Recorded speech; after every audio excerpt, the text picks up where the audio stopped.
Hadirin yang kami hormati, selanjutnya marilah kita simak bersama Hikmah Maulid 1446 Hijriah tahun 2024 oleh Al-Ustaz Bapak Haji Abdurrahman Fikri LC.MH. Dengan hormat disilakan.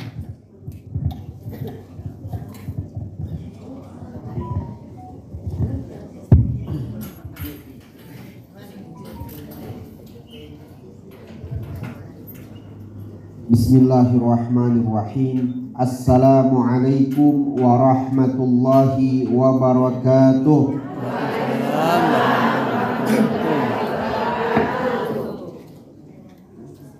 Alhamdulillah, lahun ni'matu wa lahul fadlu wa lahul thana'ul hasan.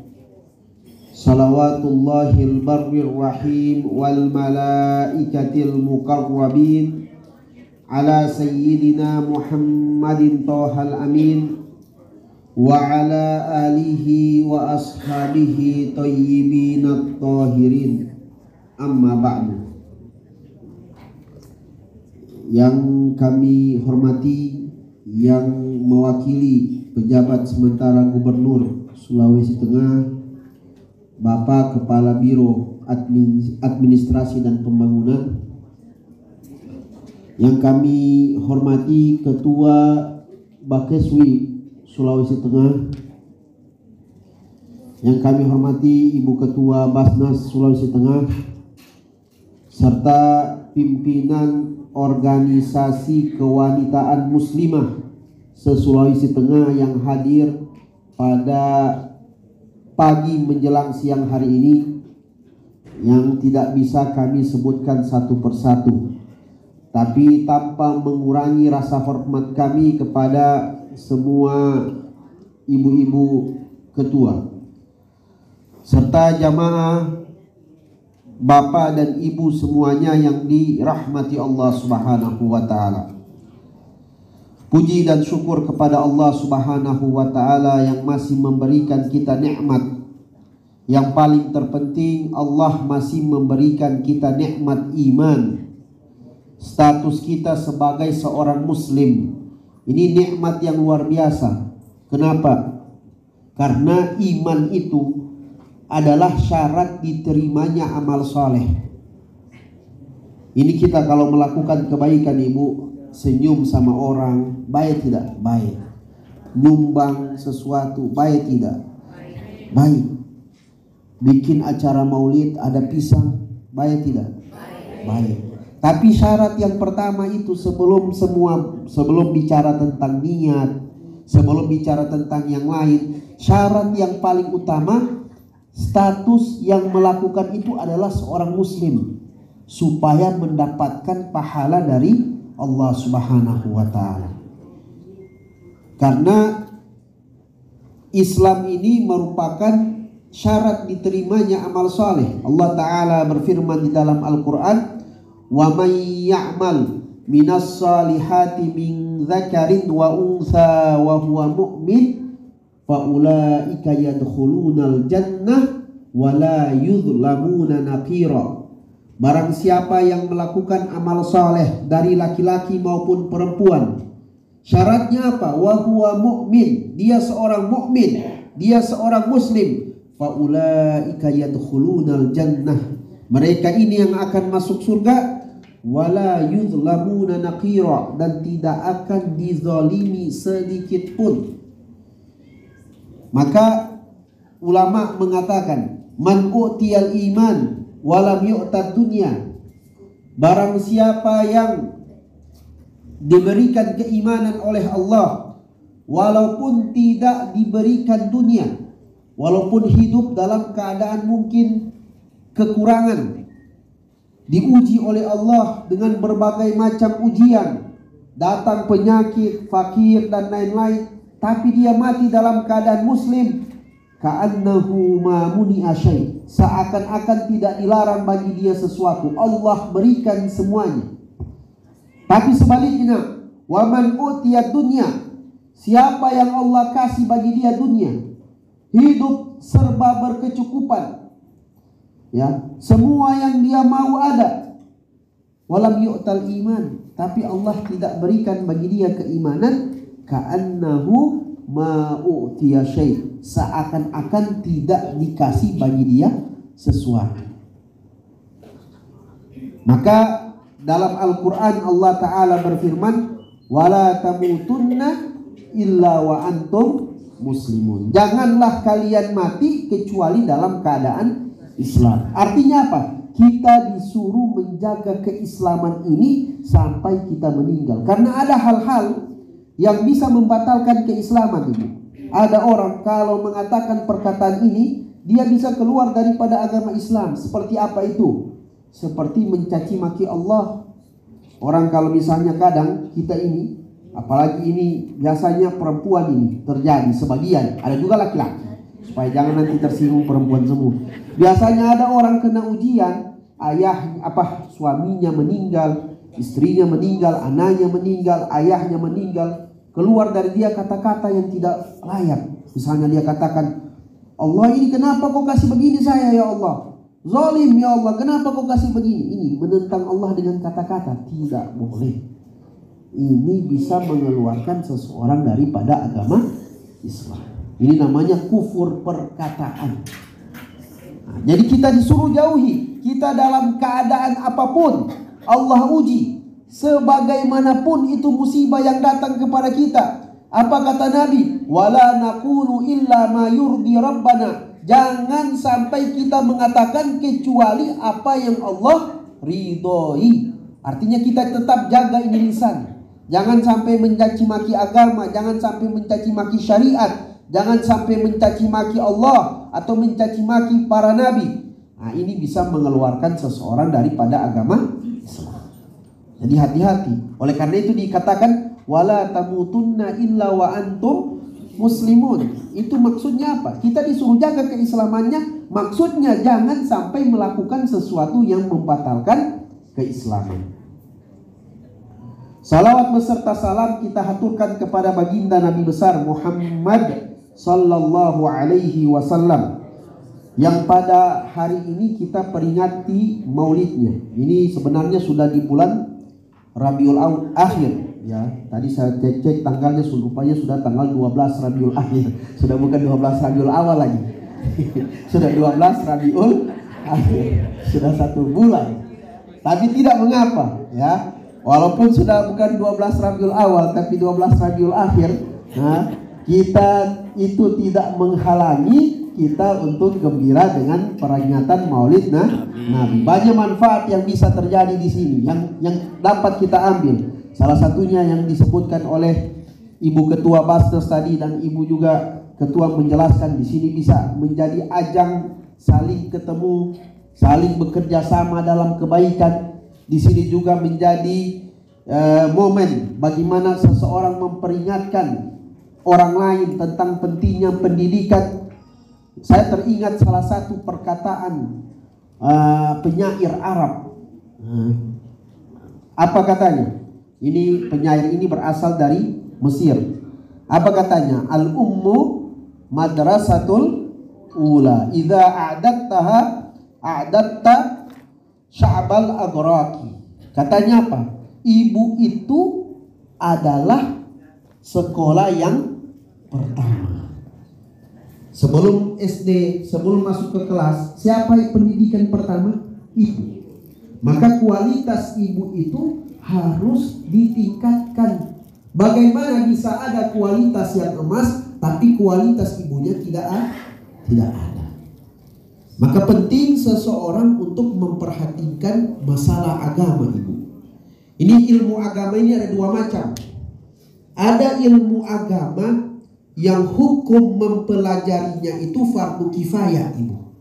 Fardu kifayah ini apa? Fardu kifayah satu dari umat Islam tahu di satu tempat itu cukup. Ya, fardu kifayah itu maknanya. Misalnya kita di Palu ada sudah yang paham, ada sudah berapa orang yang sudah mempelajarinya, maka tergugurlah dosa bagi yang lain. Ini namanya fardu kifayah. Seperti apa fardu kifayah? Seperti misalnya belajar ilmu tafsir. Ilmu tafsir ini tidak semua wajib belajar ilmu tafsir. Kalau tidak berdosa semua kita ini. Seperti menghafal Quran semuanya. menghafal Quran semuanya, ini hukumnya apa? Fardu kifayah, tidak fardu ain. Kecuali apa Ibu? Kecuali suratul Fatihah. Kenapa suratul Fatihah hukumnya fardu ain? Karena dia rukun sholat. Jadi kalau ada anak-anak kita mau mengaji, yang pertama yang harus diperbaiki dulu bukan yang lain. Yang harus diperbaiki duluan itu apa? Al-Fatihahnya. Kadang ada anak-anak sudah hafal 3 sudah baca Al-Quran juz 30, juz berapa nak? Juz 25. Coba Ustadz mau dengar dia punya Al-Fatihah. Bismillahirrahmanirrahim. Alhamdulillah. Padahal setiap huruf itu dalam bahasa Arab punya makhraj. Biasa daerah tertentu misalnya siratal lazina. Ini mempengaruhi. Nah, kalau dalam bahasa Arab Ibu, perubahan huruf itu menyatakan atau mempengaruhi perubahan makna. Orang kalau Al-Fatihahnya tidak sah, sholatnya juga tidak sah. Karena dia rukun sholat. Jadi harus sesuai dengan makhraj hurufnya. Bismillahirrahmanirrahim. Ha, bukan ha, bukan juga kha misalnya. Alhamdulillahi rabbil alamin. Ar-Rahmanir-Rahim. Maliki yaumiddin. Iya, sebagian imam kadang di musola atau di masjid, kalau baca iyyaka na'budu wa iyyaka nasta'in, hilang dia punya tasydid. Apalagi kalau sholat tarawih, oh cepat betul. Akhirnya dia baca apa? Iyyaka na'budu wa iyyaka nasta'in. Tidak jelas apa yang dia bilang. Nah, iyyaka dalam bahasa Arab, kalau kita bilang iyyaka, itu artinya apa? Iyyaka itu artinya syams atau matahari. Jadi kalau ada orang katakan iyyaka na'budu, hanya kepada matahari kami menyembah, itu maknanya. Cuma kekurangan apa? Tasydid. Tasydid yang kurang berubah maknanya jadi bahaya, jadi kufur. Jadi ini penting. Nah, ini tadi kita kembali. Ini hukum mempelajarinya adalah fardu kifayah. Mempelajari Al-Quran kecuali Fatihah itu hukumnya fardu kifayah. Ada ilmu agama yang hukumnya fardu ain. Fardu ain ini artinya apa? Tidak terkhusus bagi seorang ustadz, tidak terkhusus bagi seorang penceramah, tidak terkhusus bagi sarjana agama atau santri. Semua orang muslim mukallaf wajib untuk tahu tentang hal tersebut. Apa itu? Misalnya mempelajari tentang masalah akidah, keimanan, beriman kepada Allah, mengenal sifat-sifat Allah. Mengenal misalnya kalau kita misalnya diajarkan sifat 20. Ibu-ibu pernah dengar sifat 20 ya? Ada wujud, qidam, baqa. Salah satu sifat Allah mukhalafatun lil hawadits. Artinya Allah tidak serupa dengan makhluknya. Segala sesuatu selain Allah, Allah yang menjadikannya dari tidak ada kemudian menjadi ada. Sedangkan adanya Allah ada tanpa didahului oleh ketiadaan. Sifat tidak ada itu mustahil bagi Allah. Kita makhluk ada diawali oleh ketiadaan, kemudian Allah menciptakannya menjadi ada. Nah, Allah tidak serupa dengan makhluknya. Artinya Allah tidak serupa dengan manusia. Allah tidak. Ini dari anak-anak kita ajar, Bu. Anak-anak masih kecil paham ini. Diajarkan Allah tidak serupa dengan manusia, tidak serupa dengan cahaya, tidak serupa dengan jin, tidak serupa dengan roh, tidak serupa dengan malaikat, tidak boleh disifati dengan sifat-sifat makhluk, tidak boleh disifati dengan tempat, arah dan waktu. Allah berfirman di dalam Al-Quran, laisa kamitslihi syai'. Allah tidak serupa dengan sesuatu apapun. Nah, dari kecil anak-anak diajar itu, diajar tentang toharoh, bagaimana cara bersuci, bagaimana istinja yang benar, bagaimana wudhu yang benar, ya. Dia ajarkan apa saja yang haram, tidak boleh berbohong. Misalnya adik biasa tidak boleh berbohong, ini dia punya mama yang bikin. Bagaimana mau ajar dia punya anak? Mamanya dia sedikit-sedikit dia bohong-bohongi anaknya. Harusnya dikasih tahu, tidak boleh berbohong walaupun bercanda. Tidak boleh, bahkan hukum tentang masalah zina itu dijelaskan dari kecil apa itu zina, supaya dia tidak cari tahu dari tempat yang lain. Dari kecil anak-anak dikasih tahu. Nah, ini tugas siapa? Tugas ibu, tugas semua. Tapi yang paling dekat dengan anak itu adalah ibunya. Karena anak itu lebih menerima kepada ibunya jika daripada orang lain. Karena itu Nabi ketika ditanya, Rasulullah ketika ditanya, ada sahabat bertanya sama Rasulullah, ya Rasulullah, siapa yang saya taati? Apa kata Nabi? Ibumu. Tanya lagi, siapa yang saya taati? Apa kata Nabi? Ibumu. 3 kali diulang ibumu, nanti keempat kali baru bapakmu. Artinya Nabi ingin menekankan betapa dekatnya seorang anak dengan ibunya. Bahkan dosa lebih besar itu kalau dia durhaka kepada ibu daripada durhaka kepada ayahnya. Maka oleh karena itu anak-anak dididik dengan pendidikan agama Islam itu ingin menciptakan yang namanya generasi emas ini. Tapi kalau duluan kadang ada orang tua yang dipikirkan duluan apa? Oh, bagaimana anaknya jago bahasa Inggris, kasih ikut kursus matematika, kasih ikut kursus piano, apa? Kasih ikut kursus. Masalah toharonya tidak diperhatikan. Bagaimana dia bersuci, bagaimana dia sholat, apakah rukun sholat dia pahami atau tidak, itu tidak ada. Apakah dia menghafal sesuatu daripada Al-Quran, adakah itu diperhatikan? Nah, ini menjadi beban. Kapan ini anak? Karena kalau bicara tentang akhlak, akhlak ini tidak akan diketahui kecuali dengan ilmu. Ada kadang yang bilang, mana lebih mulia, akhlak atau ilmu? Ada bilang, akhlak lebih tinggi daripada ilmu. Nah, akhlak itu dari mana kita tahu? Kecuali dengan ilmu. Bagaimana orang mau tahu akhlak baik dengan akhlak buruk kecuali dia harus belajar dulu? Akhlak tidak akan diketahui kecuali dengan orang belajar. Jadi tidak ada istilahnya akhlak lebih mulia daripada ilmu. Nah, akhlak ini butuh ilmu. Orang harus belajar dulu baru dia paham bagaimana berakhlak dengan akhlak yang baik. Oleh karena itu, jalan satu-satunya untuk menjadikan generasi itu generasi yang berkualitas, yang pertama yang harus ditanamkan pemahaman tentang masalah agama. Banyak sekarang penelitian, harus dengan cara seperti ini, cara seperti ini. Orang tua kita dulu sudah laksanakan itu, Bu. Dan alhamdulillah berhasil. Kita punya nenek-nenek ini, yang sudah nenek ini hasil dari orang tua kita dulu. Masya Allah. Ya. Sekarang anak-anak kadang dia punya mama, supaya aman dikasih pegang HP. Baru dia juga pegang HP sendiri. Sengaja beli 2 HP.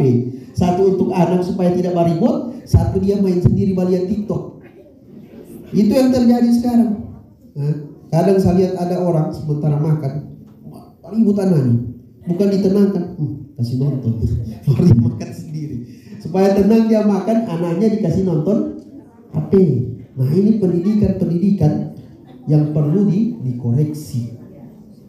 Oleh karena itu, momen Maulid Nabi ini semoga bisa memberi kesadaran bagi kita semua betapa pentingnya seorang ayah atau seorang ibu memberikan pemahaman yang benar tentang masalah agama terhadap anak-anaknya dari kecil, Bu. Karena laksana sebuah tanaman, ibu faham ini yang tanam. Kalau dia masih kecil, masih dalam bentuk tunas, masih bisa kita setel mau bentuk bagaimana itu tunas, ya kan? Masih kecil, masih dalam bentuk pohon yang kecil, masih bisa. Ini kasih bentuk seperti ini. Akhirnya bagus dia tumbuhnya. Tapi kalau sudah jadi pohon, tidak bisa lagi. Begitu juga anak-anak. Ya, kalau masih kecil dikeraskan dia. Kadang kita ini harus keras. Kadang harus keras. Ya, tidak selamanya anak-anak itu harus lembut. kadang harus keras supaya memberikan pemahaman kepada dia betapa pentingnya urusan itu. Bahkan dalam agama diajarkan, kalau anak itu tidak sholat dan dia sudah berumur 10 tahun, dipukul itu anak. Dipukul. Jangan dibiarkan. Dan kadang kita punya orang tua ini sadar sebagian, oh kasihan, tidak sampai hati saya memukul saya punya anak. Tapi justru ketika kita pukul itu anak, itu bagian daripada pendidikan. Kita pengen itu anak baik. Seperti itu. Dipukul dia, tapi pukul ghairu mubarrih, kata ulama. Pukulan yang bukan mencelakakan, bukan ditempelin di muka sampai berdarah, jangan. Sampai ditinju, jangan. Nah, pukulan itu tujuannya apa? Tujuannya pukulan tersebut untuk memberikan pengaruh atau memberikan pelajaran bagi anak ini betapa pentingnya sholat, betapa pentingnya puasa, betapa pentingnya melaksanakan perintah-perintah Allah Subhanahu wa ta'ala. Nah, ini yang diajarkan oleh Rasulullah. Adapun kita hadir di sini, Ibu, merayakan Maulid adalah bentuk syukur kita kepada Allah Subhanahu wa ta'ala dilahirkannya Nabi, sehingga kita paham betul bagaimana agama ini mengatur kita. Karena berkat Rasulullah kita paham agama. Maka kita hadir di sini untuk sebagai bentuk syukur kita kepada Allah atas dilahirkannya Rasulullah Sallallahu Alaihi Wasallam. Semoga insya Allah apa yang saya sampaikan ini bermanfaat bagi kita semua. Semoga anak-anak kita ditumbuhkan menjadi anak-anak yang soleh, anak-anak yang memahami ilmu agama, anak-anak yang tumbuh dengan pertumbuhan yang baik, yang insya Allah bermanfaat buat kita ketika kita sudah meninggal. Amin ya rabbal alamin. Demikian yang dapat saya sampaikan, kurang dan lebihnya saya minta maaf. Wallahu musta'an, fastabiqul khairat. Assalamualaikum warahmatullahi wabarakatuh. Nah, kita langsung tutup dengan doa, ya. Kita doa insya Allah semoga acara ini menjadi sebab wasilah barokah kita, barokah kepada urusan kita, barokah terhadap rizki kita, barokah terhadap keluarga kita, diberikan semua kita kesehatan, keafiatan, dijadikan organisasi Bakeswi ini organisasi yang bermanfaat untuk masyarakat, khususnya kaum perempuan, diberikan kesehatan kepada ibu ketua yang menahkodai organisasi ini. Kita doakan juga ibu ketua Basnas supaya diberikan kesehatan oleh Allah Subhanahu wa taala. Kita doakan juga ibu-ibu ketua yang lain yang hadir di majelis ini, semoga Allah berikan kesehatan. Kita semua juga dalam keadaan sehat walafiat, tanpa kekurangan apapun. Tidak berdiri kita dari majelis ini kecuali dosa-dosa kita diampuni oleh Allah, dosa-dosa kedua orang tua kita diampuni oleh Allah. Jika mereka sudah meninggal, Allah berikan mereka nikmat kubur. Allah wafatkan kita dalam keadaan husnul khatimah. Al-Fatihah ala hadhihi niyyah wa kulli niyatin salihah wa ila sayyidina Muhammadin sallallahu alaihi wasallam. Al-Fatihah.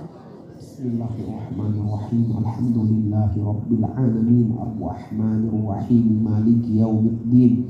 Iyyaka na'budu wa iyyaka nasta'in. Ihdinas siratal mustaqim, siratal ladzina an'amta 'alaihim ghairil maghdubi 'alaihim waladdallin. Amin. Amin. Bismillahirrahmanirrahim. Alhamdulillahi rabbil alamin. Allahumma salli ala sayyidina Muhammadin wa ala alihi wa sahbihi wa sallim. Allahumma rzuqna rizqan mubarakan halalan tayyiba. Allahumma taqabbal minna du'a'ana bijahin nabi alaihi salatu wassalam. Wa sallallahu ala sayyidina Muhammad walhamdulillahi rabbil alamin. Demikian yang dapat saya sampaikan. Assalamualaikum warahmatullahi wabarakatuh. Waalaikumsalam warahmatullahi wabarakatuh.